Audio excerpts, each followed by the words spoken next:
Hello everyone, Nicole Radke here with Natural Pathways Center.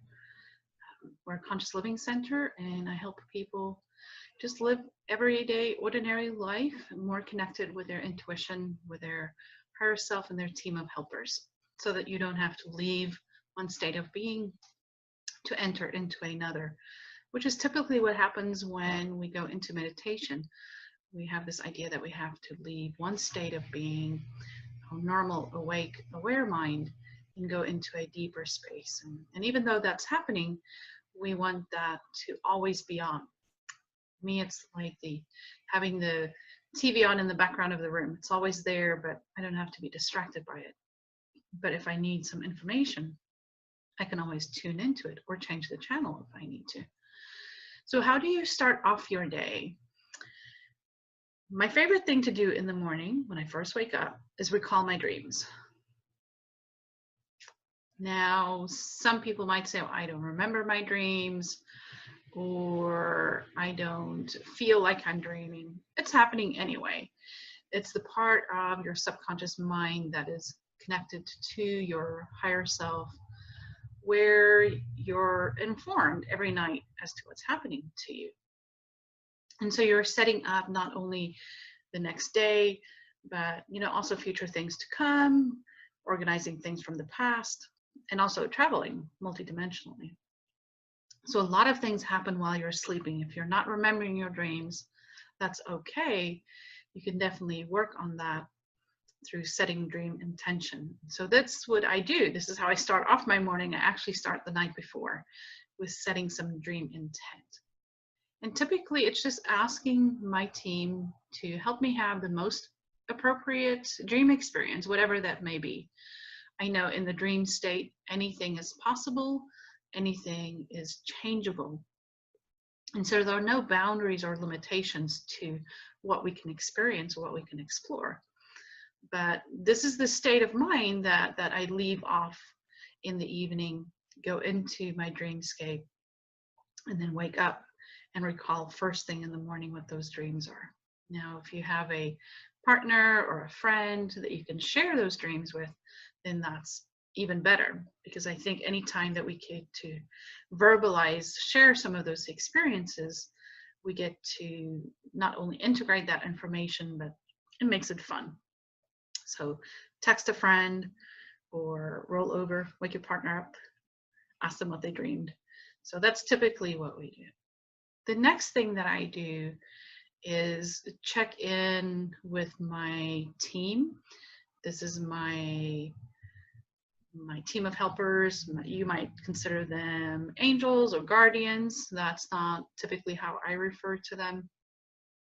I like more the ET side of things. So I just check in with my team and basically help myself align to the highest vibration that is available for me at this present time on this planet, for me to hold functionality in that space. So what does that look like and sound like?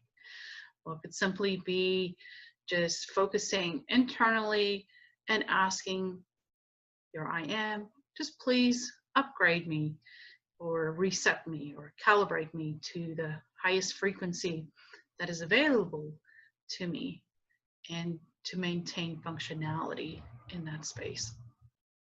Now, if you regularly meditate, or you tend to be maybe a very creative person, you access that right side of your brain, very much that creative center that we have, well, you might wake up some mornings already feeling like you're kind of spacey, like you're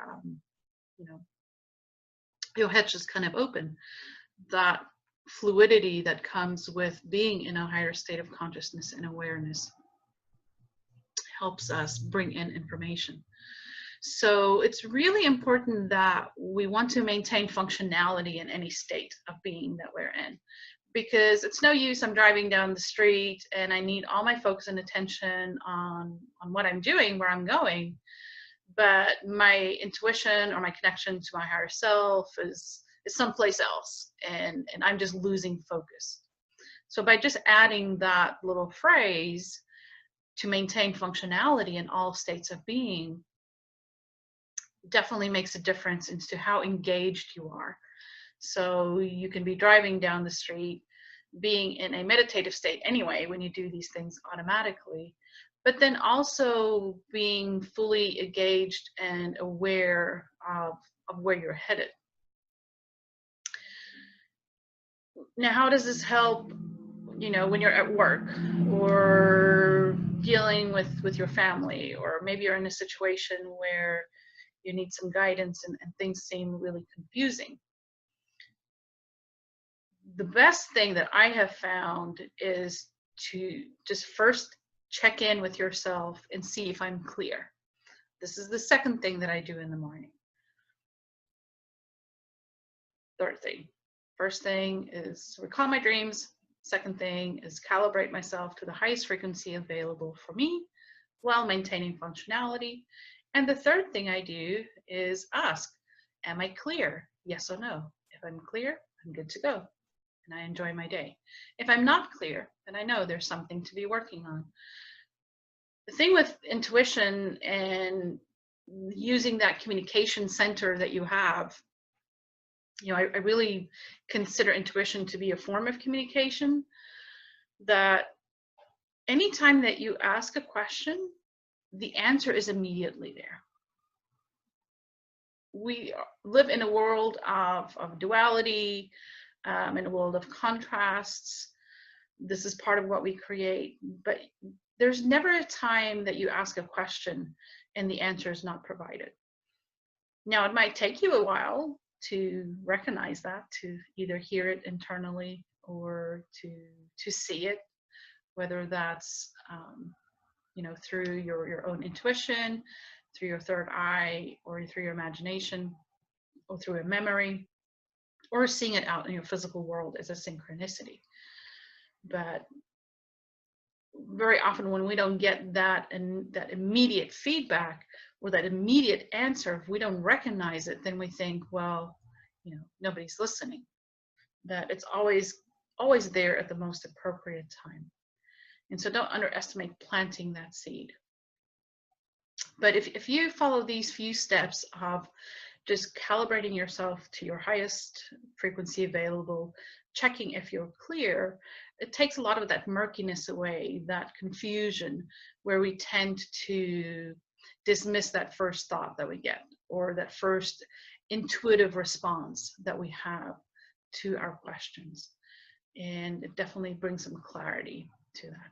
So anyway, just a few tips that I wanted to share with you, and hopefully you can implement them, try them, and if they work, share them with somebody else.